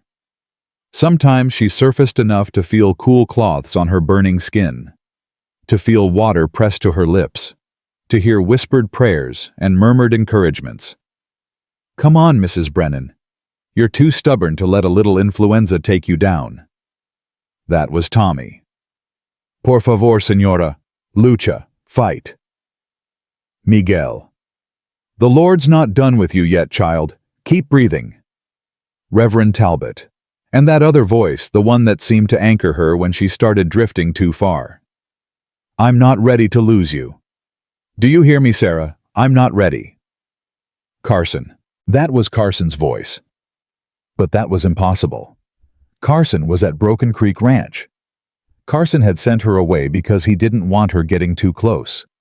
Carson didn't care if she lived or died, except the hand holding hers felt real. The thumb stroking across her knuckles felt real. And the broken quality of that voice when it whispered her name felt more real than anything else in her fever-soaked world. "Please. Please don't leave." Sarah forced her eyes open. The world was blurry and tilted, but she could make out a shape beside her bed. Dark hair, broad shoulders, a face carved from worry and exhaustion. "Carson." Her voice was barely a rasp. His hand tightened on hers. "I'm here." "You came." "Of course I came. Tommy sent word you were sick. Did you really think I'd stay at the ranch? You sent me away." Pain flashed across his face. "I know. I was a coward and a fool, and if you survive this, you can tell me so yourself. But right now, you need to rest. You need to fight this." "Tired."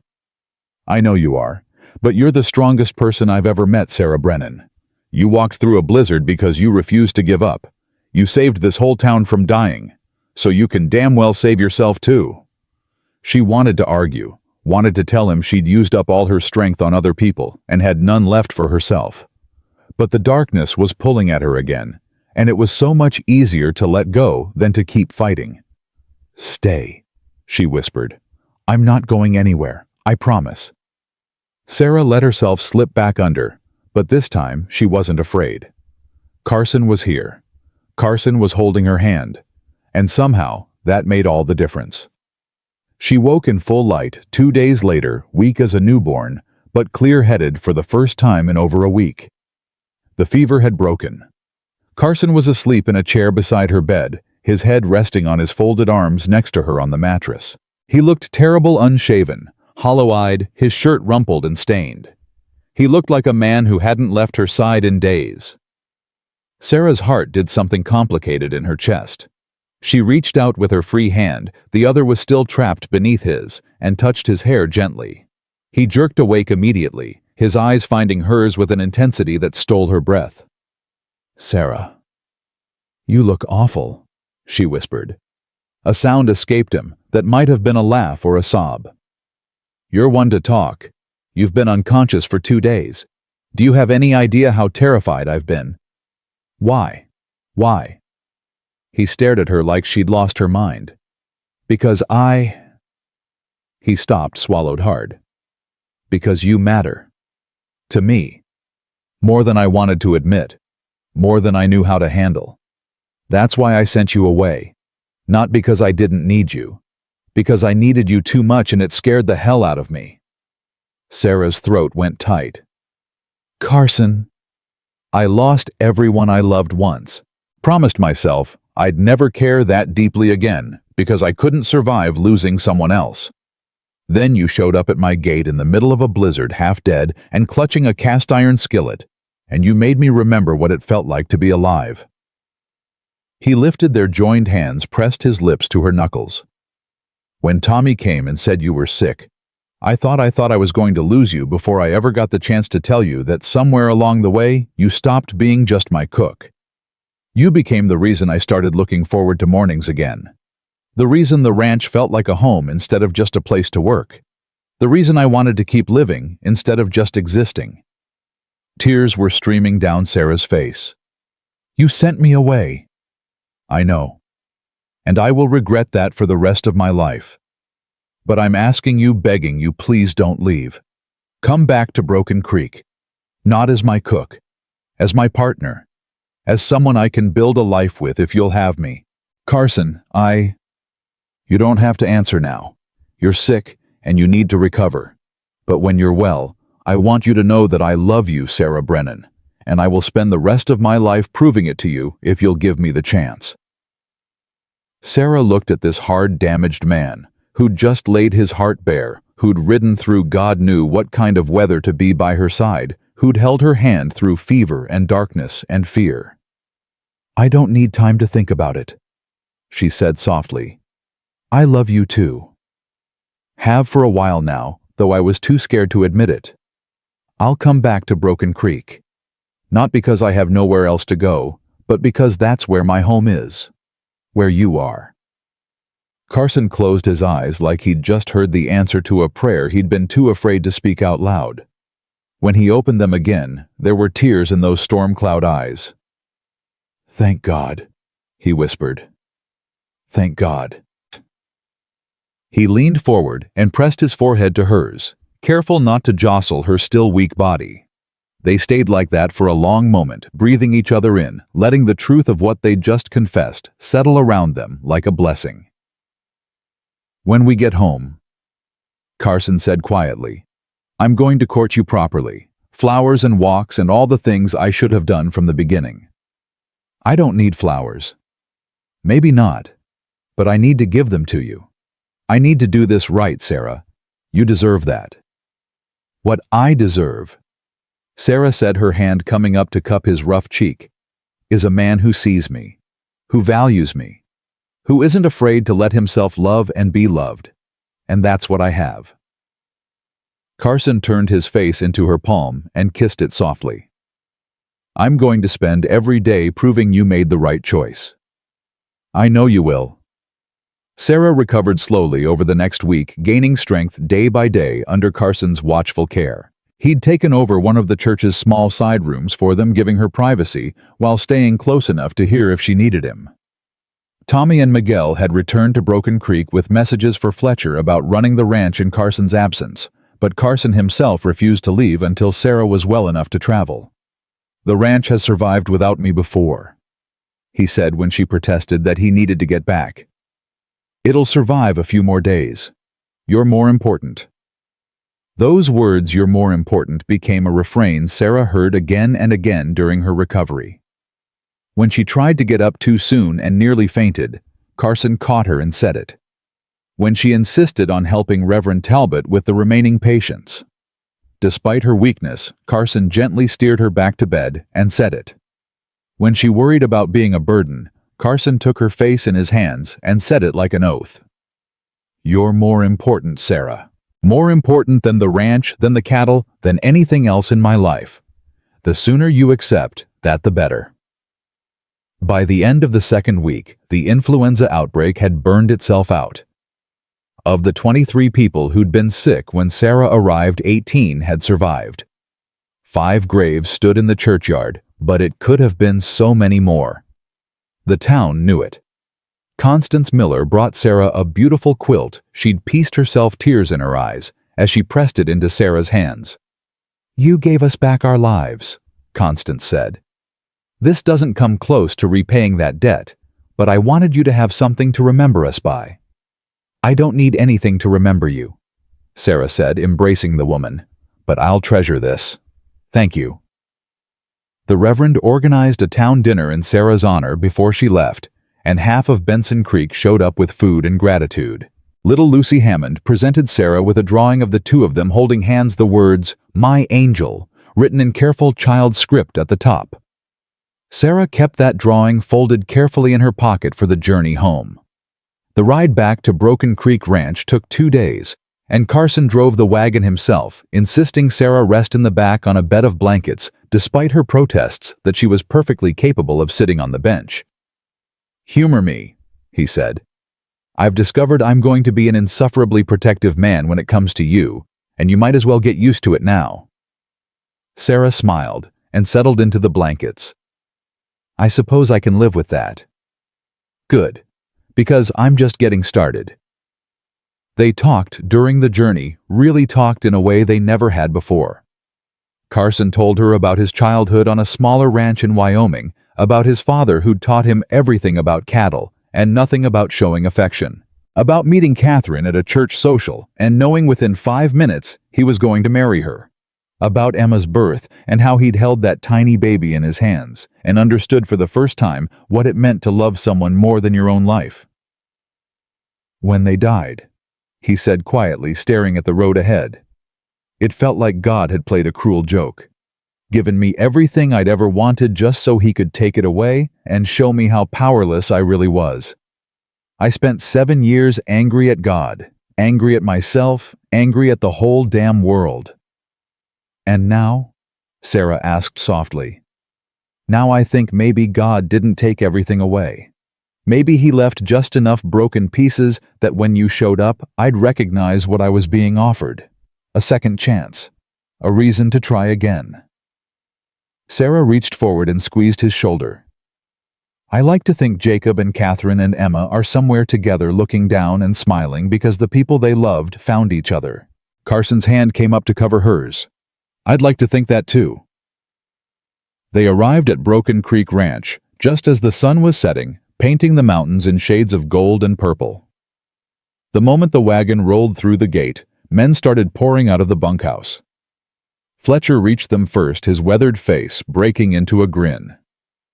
"Well, now look what the boss dragged back. Good to see you on your feet, Mrs. Brennan." "Good to be back, Fletcher.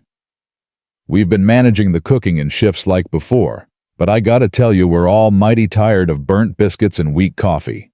Ranch hasn't been the same without you." Tommy and Miguel appeared, both talking over each other about how glad they were she'd recovered.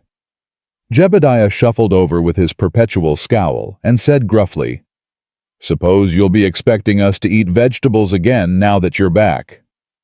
"You suppose right," Sarah said with a smile. Well, I suppose there are worse things." But his eyes were warm, and Sarah knew that was as close to a welcome home as the old cowhand was capable of giving. Carson helped her down from the wagon with a gentleness that made several of the men exchange knowing glances. "Sarah needs to rest," he announced to the assembled group. "I don't want her working for at least another 3 days. She's still recovering." "Carson, I'm fine." 3 days, Sarah. That's not a request." Fletcher's eyebrows nearly disappeared into his hairline. Sarah. Not Mrs. Brennan. The change in address said everything about what had shifted between them during their time in Benson Creek. "Well," Fletcher said, fighting back a smile, "I reckon we can manage 3 more days of terrible cooking if it means Mrs. Brennan comes back to us fully recovered." "Thank you, Fletcher." Carson's hand was still on Sarah's back, a gentle but possessive touch. "Now, if you'll all excuse us, I'm getting Sarah settled." He guided her toward the cookhouse, and Sarah could feel the weight of 23 pairs of curious eyes following them. By tomorrow, every man on the ranch would know something significant had changed. Sarah found she didn't care. Let them know. She was done hiding what she felt. Carson opened the door to her small room off the cookhouse, and Sarah stopped in the doorway with a gasp. The space had been transformed. Fresh curtains hung at the window. A new quilt, not as beautiful as Constance's, but clearly expensive, covered the bed. A rocking chair sat in the corner, and a small bookshelf held what looked like a dozen new books. On the table beside the bed sat a vase with fresh wildflowers. "Carson." She turned to look at him, tears in her eyes. "When did you—" "I sent word ahead with Tommy. Had Fletcher get the curtains and quilt from the mercantile. Brought the rocking chair down from the main house. It was Catherine's, and I think she'd want you to have it. The books are from my personal collection, and the flowers." He looked almost embarrassed. "I picked those myself this morning before we left Benson Creek. Wanted them to be the first thing you saw when you got home." Sarah couldn't speak. The gesture was so thoughtful, so tender, so completely at odds with the cold, distant man she'd met 3 months ago that it nearly broke her heart. "You said you didn't need flowers," Carson continued quietly, "but I needed to give them to you anyway. Needed you to know that this time I'm not letting fear make my decisions. I'm choosing you, Sarah. Every day for the rest of my life, I'm choosing you." Sarah set down her bag and crossed the small space between them. She put her hands on his chest, feeling the steady beat of his heart under her palms. "I choose you too," she said. "Every stubborn, protective, wonderful bit of you." Carson's hands came up to frame her face, his thumbs gentle against her cheeks. "I'm going to kiss you now, if that's all right." "I think I'd like that very much." He lowered his head slowly, giving her every opportunity to change her mind, but Sarah met him halfway. The kiss was soft and sweet, and tasted like coming home. When they finally pulled apart, Carson rested his forehead against hers. "I want to marry you," he said. "Not right away. I meant what I said about courting you properly. But someday when you're ready, I want you to be my wife. Want to build a life with you that honors what we've both lost while making room for something new." "I want that too," Sarah whispered.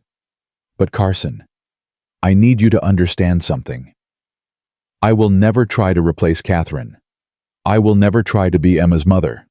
They were your first love, your first family, and they deserve to be remembered. I know that, and I love you even more for saying it." His voice was rough with emotion. "Catherine would have liked you, I think. She always said I needed someone who wouldn't let me get away with being a stubborn fool. And Emma would have loved your cooking. She had the biggest sweet tooth I've ever seen in a 4-year-old. Then I'll bake something sweet tomorrow, for her memory." Carson pulled back to look at her, his storm cloud eyes bright with tears. "You're remarkable. Do you know that? I'm just a woman who knows how to cook and isn't afraid of hard work. You're so much more than that. You're brave and strong and kind. You saved a whole town. You saved me. You took a broken man and a dying ranch and made both of us remember how to live again. We saved each other," Sarah corrected gently. "I was just as broken as you were, Carson, just as lost. We both needed someone to see past the walls we'd built and remind us that we were still worth loving." He kissed her forehead softly. "Get some rest. I'll have Fletcher bring you dinner later. You're not staying. If I stay, I won't want to leave. And you need proper rest without me hovering. But I'll be back in the morning to check on you. Promise. Promise." After Carson left, Sarah sat in Catherine's rocking chair and looked around her transformed room. 3 months ago, she'd been a homeless widow with nothing but a cast-iron skillet and a pouch of herbs begging for a chance at the gate. Now she had a home, a man who loved her, and a future that felt as solid as the mountains surrounding the ranch. She thought about Jacob, about the life they'd planned together that had been cut so short. She didn't love him any less now that she loved Carson. The heart she'd discovered had room for both grief and joy, for honoring the past while embracing the future. "I hope you're proud of me," she whispered into the quiet room. "I kept going just like you always said I should. I didn't give up." The next morning, Sarah woke to find Carson sitting on her front step with 2 cups of coffee and a somewhat awkward expression on his face. "Good morning," she said, wrapping a shawl around her shoulders against the early chill. "Have you been out here long?" "About an hour. Didn't want to wake you, but I promised I'd be here in the morning." He handed her a cup. "Fair warning, I made this myself and it's terrible. You've spoiled us all for anyone else's cooking." Sarah took a sip and tried not to wince. He was right. It was terrible. "It's drinkable." "You're a bad liar, but I appreciate the effort." He stood up, offering his hand. "Walk with me. There's something I want to show you." Sarah took his hand and let him lead her around the back of the cookhouse to a spot she rarely visited. Someone had cleared away the snow and rocks from a patch of ground about 10 feet square. The earth was dark and ready for planting. "What's this?" "Your garden," Carson said. "Or it will become spring. I know you had that pouch of herbs from your mother, and I thought maybe you'd like a proper place to grow them. To grow anything you want, really. Vegetables for cooking, flowers for the table, whatever makes you happy." Sarah stared at the prepared ground, her throat tight. "You did this for me." Fletcher helped. And Jebediah, though he grumbled the whole time about wasting good ground on woman's foolishness. "But yes, I did this for you. You've given this ranch so much, Sarah. Made it a home instead of just a workplace. This is just a small way of saying thank you." "It's not small," Sarah said, tears sliding down her cheeks. "It's everything." She turned and threw her arms around him, burying her face in his chest. Carson held her tight, one hand stroking her hair. "I want you to put down roots here," he said quietly. "Real roots. Not just because you have nowhere else to go, but because this is where you choose to be."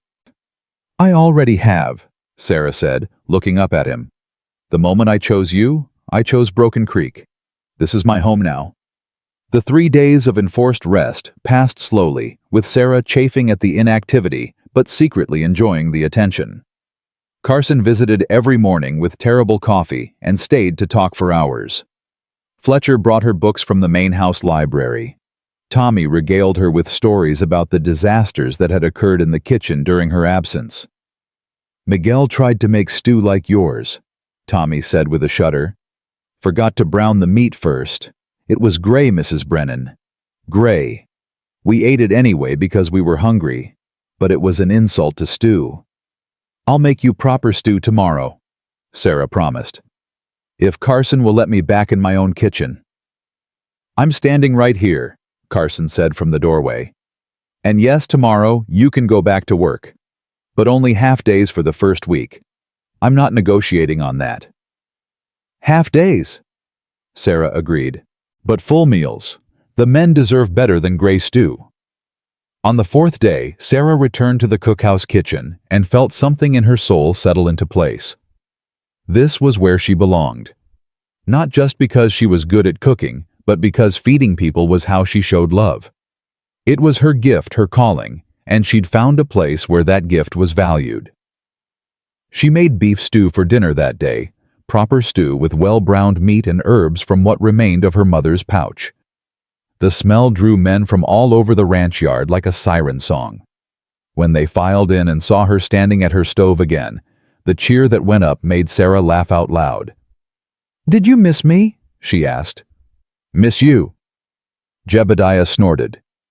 "Woman, we've been slowly starving to death. Of course we missed you." The meal was eaten with appreciation that bordered on reverence. Men savored every bite, went back for seconds and thirds, and lingered over their coffee instead of rushing back to work. The cookhouse felt alive again, filled with warmth and satisfaction, and the simple contentment that came from a good meal shared with friends. Carson ate at his usual spot, but now his eyes sought Sarah's throughout the meal. Small glances that said, "I see you, I'm thinking about you, I'm glad you're here." It was a silent conversation that made Sarah's heart sing. After the men left, Carson stayed to help with dishes, despite Sarah's protests. "I don't know how to do this," he admitted, scrubbing a pot with more enthusiasm than skill. "This courting thing. It's been 15 years since I tried to win a woman's heart, and I was young and stupid then. I'm just old and stupid now." "You're not stupid," Sarah said, hip-checking him gently. "You're careful, thoughtful, and I appreciate that you want to do this right. I want to take you to town on Saturday. There's a church social potluck dinner and dancing. I thought we could go together. Let people see that I'm courting you." "You want to go dancing?" Sarah couldn't hide her surprise. "I want to do normal courting things. I want to show you off. I want every man in the county to know you're spoken for." He paused, looking uncertain. "Unless you don't want to go. I know it might seem silly." "I'd love to go," Sarah interrupted. "I haven't been dancing since Jacob died. I'd forgotten how much I enjoyed it." "Then Saturday it is." Carson dried his hands and turned to face her fully. "Sarah, I know we're doing things backwards. Most couples get to know each other before declaring their intentions. But I don't regret telling you I love you when I thought I might lose you. I needed you to know." "I don't regret it either, and we have all the time in the world to get to know each other properly now." "Tell me something I don't know about you," Carson said, leaning against the counter. "Something small and insignificant." Sarah thought for a moment. "I hate tea. Everyone assumes I must like tea because I'm a woman who cooks, but I think it tastes like hot leaf water. Give me coffee any day." Carson laughed. Actually laughed, a sound so unexpected and wonderful that Sarah wanted to bottle it and keep it forever. "I hate poetry," he confessed. "Catherine loved it, tried to read it to me all the time, but I never understood it. Just tell me what you mean in plain language instead of dancing around it with metaphors." "I'll remember that," Sarah said with a smile. "No poetry. Your turn." "I sing when I cook. Not well, mind you. Definitely off-key, but it helps me think." "I've heard you," Carson admitted. "Through the walls sometimes in the morning. I like it." They traded small revelations and stories until the dishes were done and the lamps burned low. When Carson finally said goodnight and headed back to the main house, Sarah stood in the doorway and watched him go, her heart full to bursting. Saturday came with sunshine and unseasonably warm weather. Sarah wore her best dress, freshly washed and mended, and spent extra time braiding her hair. When Carson came to collect her in the wagon, his eyes widened appreciatively. "You look beautiful," he said simply. "You clean up pretty well yourself," Sarah replied. He'd shaved and was wearing a clean shirt and vest that made him look less like a rancher and more like a gentleman. The church social was in full swing when they arrived. Tables laden with food covered the churchyard, and a small group of musicians was setting up for dancing. Sarah recognized several faces from Benson Creek. Constance Miller waved enthusiastically, and little Lucy Hammond broke free from her father to run over and hug Sarah's waist. "You came. Papa said you might come." "Of course I came. I wouldn't miss it." Sarah bent down to Lucy's level. "Are you feeling better? All recovered?" "All better. Papa says I'm healthy as a horse now." Lucy beamed, then noticed Carson standing nearby. "Is this your husband?" "Not yet," Sarah said, her cheeks flushing. "This is Mr. Maddox. He owns the ranch where I work." "You should marry him," Lucy announced with the blunt honesty of children. "He looks at you the way Papa used to look at Mama before she died, like you're the best thing in the whole world." Carson cleared his throat, and Sarah saw his ears had gone red. That's very observant of you, Miss Lucy. I'm 9, Lucy said, as if this explained everything. We notice things. Then she scampered back to her father, leaving Carson and Sarah standing there, trying not to laugh. Out of the mouths of babes, Sarah murmured. Smart kid, Carson said, taking Sarah's hand. Come on, let's get some food before the dancing starts. They filled their plates and found a spot under a tree away from the main crowd. Carson had just taken a bite of fried chicken when a woman's voice rang out across the yard. Carson Maddox, is that you? A woman in her 50s approached, her expression caught between surprise and delight. Carson stood quickly, wiping his hands. Mrs. Patterson, good to see you. I haven't seen you at a social in 7 years. I'd begun to think you'd become a complete hermit. Her eyes slid to Sarah with obvious curiosity. And who might this be? This is Sarah Brennan. She's the cook at Broken Creek Ranch. Carson's hand found the small of Sarah's back. Sarah, this is Mrs. Patterson. She and her husband own the mercantile in town. Pleasure to meet you, Sarah said, offering her hand. Mrs. Patterson shook it while studying Sarah with sharp eyes. Brennan. Any relation to Jacob Brennan, the man who was killed by raiders last fall? Sarah's smile faltered. He was my husband. Oh, my dear. I'm so sorry for your loss. Mrs. Patterson's expression softened with genuine sympathy. And now you're working at Broken Creek. How fortunate that Mr. Maddox was able to offer you employment. I'm the fortunate one, Carson said quietly. Mrs. Brennan saved my ranch from starving to death on bad cooking. Best decision I ever made hiring her. The way he said it with such simple sincerity made Sarah's eyes sting with tears. Mrs. Patterson looked between them, a knowing smile playing at her lips. Well, I can see she's certainly brought you back into society. It's good to see you among the living again, Carson. Catherine would be pleased. After Mrs. Patterson moved on, Carson let out a breath. I'm sorry. I didn't think about how many people might ask questions. It's fine. People will talk no matter what we do. Sarah squeezed his hand. Let them talk. I'm not ashamed to be here with you. The dancing started as the sun began its descent toward the horizon. Carson led Sarah onto the makeshift dance floor with visible nervousness. I should warn you, I'm rusty at this, he said as the music started. Just follow my lead. I taught my younger brothers to dance. Can't be harder than that.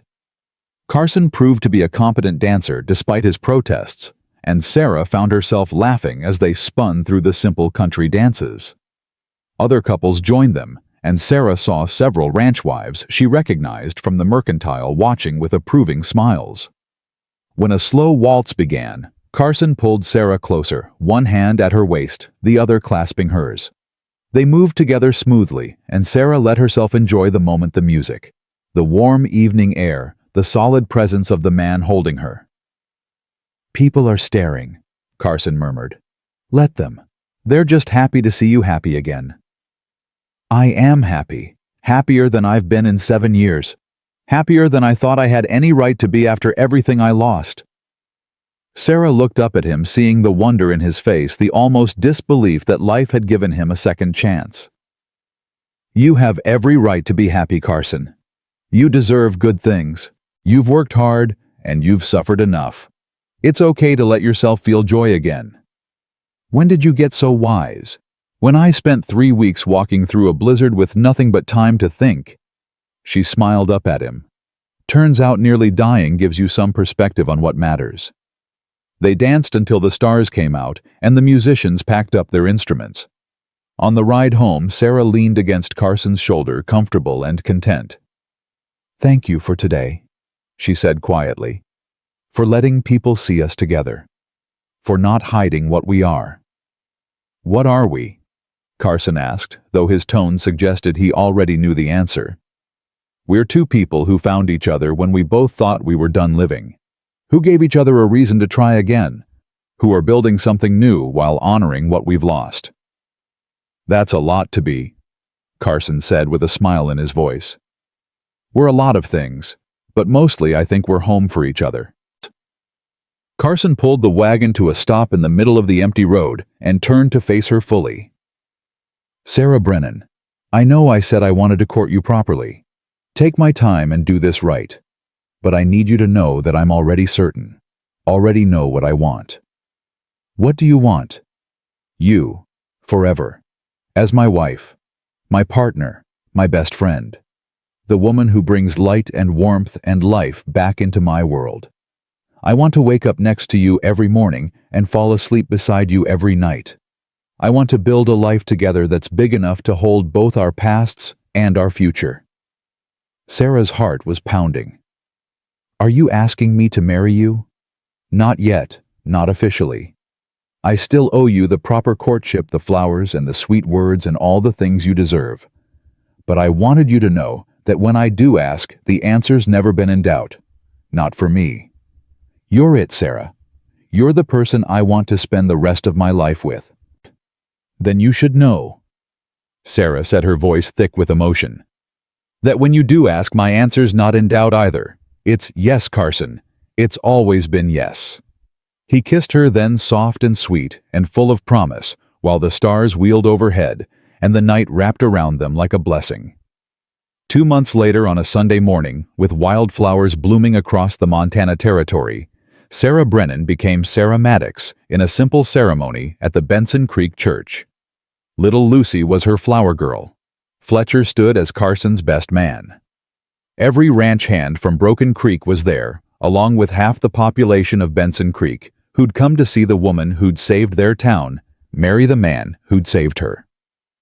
Sarah wore a simple dress of cream-colored linen that Mrs. Patterson had helped her sew. She carried wildflowers from her garden, the same garden that was now flourishing behind the cookhouse, full of herbs and vegetables and hope. Carson wore his best suit and looked like a man who couldn't quite believe his good fortune. Reverend Talbot performed the ceremony, his voice warm with genuine affection, as he spoke about love and second chances and the mysterious ways that grace found people when they most needed it. Do you, Carson James Maddox, take this woman to be your lawfully wedded wife to have and to hold from this day forward? I do. Carson's voice was steady and sure. And do you, Sarah Ann Brennan, take this man to be your lawfully wedded husband to have and to hold from this day forward? I do. Sarah's voice rang clear as a bell. Then by the power vested in me, I now pronounce you husband and wife. Carson, you may kiss your bride. Carson pulled Sarah into his arms and kissed her with a tenderness that made half the women in attendance reach for their handkerchiefs. When they finally broke apart, he whispered for her ears only, "Thank you for not giving up. Thank you for walking through that storm. Thank you for saving my life. Thank you for opening the gate," Sarah whispered back. "Thank you for giving me a chance. Thank you for teaching me how to love again." The celebration afterward was held at Broken Creek Ranch, with tables set up in the yard and food enough to feed an army. Sarah had spent the week cooking with help from Constance and several other women from town, preparing dishes that ranged from simple to spectacular. Her famous herb bread, the beef stew that had first won over the ranch hands, roasted chickens, and fresh vegetables from her garden pies and cakes, and every good thing she knew how to make. "You cooked for your own wedding?" Mrs. Patterson asked with a shake of her head. "Sarah, you should have let us handle it." "Are you kidding? This is my joy. This is how I show love." Sarah gestured at the laden tables. "Besides, I had plenty of help." As the sun set and lanterns were lit across the yard, Carson found Sarah standing near her garden, looking at the growing plants with satisfaction. "Penny for your thoughts, Mrs. Maddox." Sarah smiled at the sound of her new name. "I was just thinking about the day I walked through that gate. How desperate I was. How certain I was that if you turned me away, I'd die in the snow." "I almost did turn you away," Carson admitted. "Fletcher told me later that he'd never seen me hesitate so long at a decision. Something in your eyes stopped me. Something that said you were worth taking a chance on." "We were both worth taking a chance on," Sarah corrected. You just had to remember that. Carson wrapped his arms around her from behind, resting his chin on top of her head. I love you, Sarah Maddox. I love your strength and your kindness and the way you make everything feel possible again. I love how you sing off-key when you cook and how you won't back down when you think you're right. I love that you saw a broken man and a dying ranch and decided both were worth saving. I love you too, Sarah said, leaning back against him. I love your steadiness and your honor and the way you've opened your heart again, even though it terrified you. I love how protective you are and how you notice small things like when I'm running low on herbs. I love that you gave me not just a home, but a place to belong. They stood together in the gathering dark, listening to music and laughter from their guests, looking at the garden that symbolized everything they'd planted together, not just vegetables and herbs, but roots and hope, and a future neither of them had believed possible. Sarah thought about the woman she'd been 6 months ago, half dead in a blizzard, clutching a skillet, and the last remnants of her mother's legacy. She'd been broken and desperate and certain her life was over. She'd been wrong. Sometimes life didn't end when everything fell apart. Sometimes it was just making room for something new. Sometimes losing everything meant you finally understood what really mattered. Sometimes walking through a storm was the only way to find your way home. Come on, Carson said, taking her hand. Our guests are waiting, and I believe I promised you a dance. You did. Multiple dances, in fact. I plan to collect on all of them. They walked back to the celebration hand in hand, ready to step into the life they'd built together from ashes and determination, and the simple belief that second chances were worth fighting for. Behind them, the garden grew in the gathering dark, its roots digging deep into Montana soil, reaching for water and light and life. Just like Sarah herself had done when she'd arrived at Broken Creek Ranch, with nothing but a cast-iron skillet, a pouch of herbs, and the desperate words that had changed everything. I'm not worth much, sir, but I can cook. She'd been wrong about that too. She was worth everything, and she'd finally found a man who saw it.